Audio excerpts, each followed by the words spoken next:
like if you found the video valuable. Every morning at exactly 7:42, the train would stop at Willow Hill.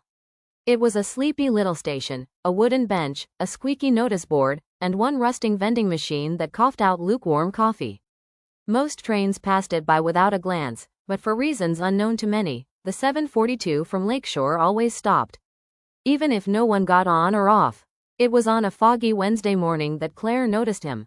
She'd been commuting from Lakeshore for a new publishing job in the city, earbuds in, head down, lost in audiobooks and caffeine. But something about that morning made her look up.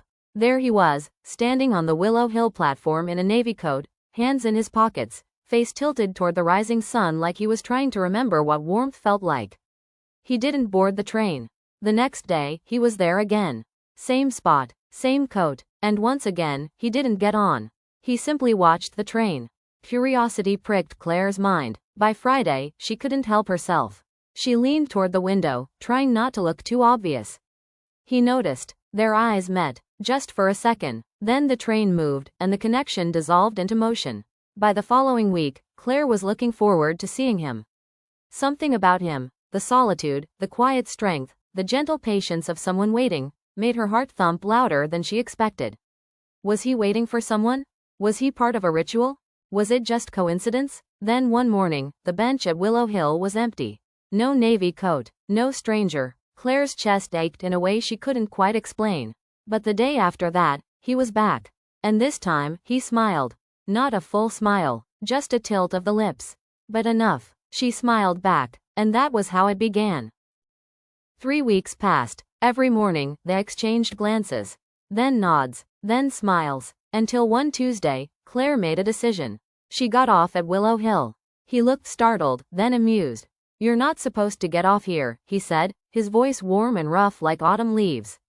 "Maybe I am," she replied, heart hammering in her chest. They walked, just around the platform, past the tracks and into the foggy green hills that gave Willow Hill its name. His name was Julian. He used to take this train every day, years ago, until his sister died in a car accident right after stepping off here. Since then, he'd been coming back every morning on that one train, not boarding, not moving on, just remembering. Claire didn't say much. She didn't need to. Some silences were sacred, and Julian seemed grateful for her company. From then on, every Thursday, Claire would get off at Willow Hill. They'd talk about books, family, music, fear. They never exchanged numbers, never texted. Their relationship existed only between 7:42 and 8:15 on Thursdays. And somehow, it was enough. Until it wasn't. One morning, Julian didn't come. The bench was empty. Again. But this time it stayed that way for a week. Then 2. Then a month. Claire kept getting off at Willow Hill, heart heavier with every passing train. She didn't know his last name, where he lived, or even if he'd ever come back. It was both beautiful and tragic, to fall for a ghost who wasn't quite dead, to love someone you only met once a week, and who may have existed just to teach you how deeply you could feel in such a short span of time. Claire eventually stopped going to Willow Hill.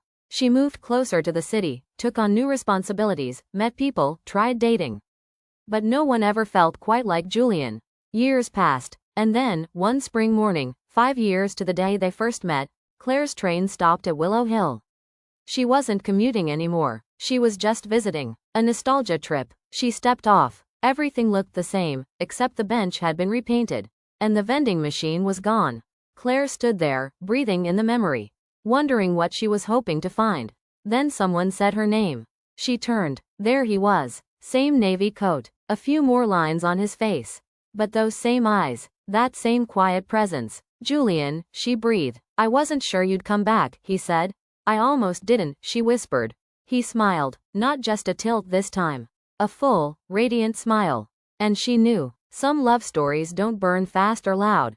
They simmer. They wait. They find their way back to you. Not when you're looking, but when you're finally ready. That morning, Claire missed her train. And she didn't mind one bit.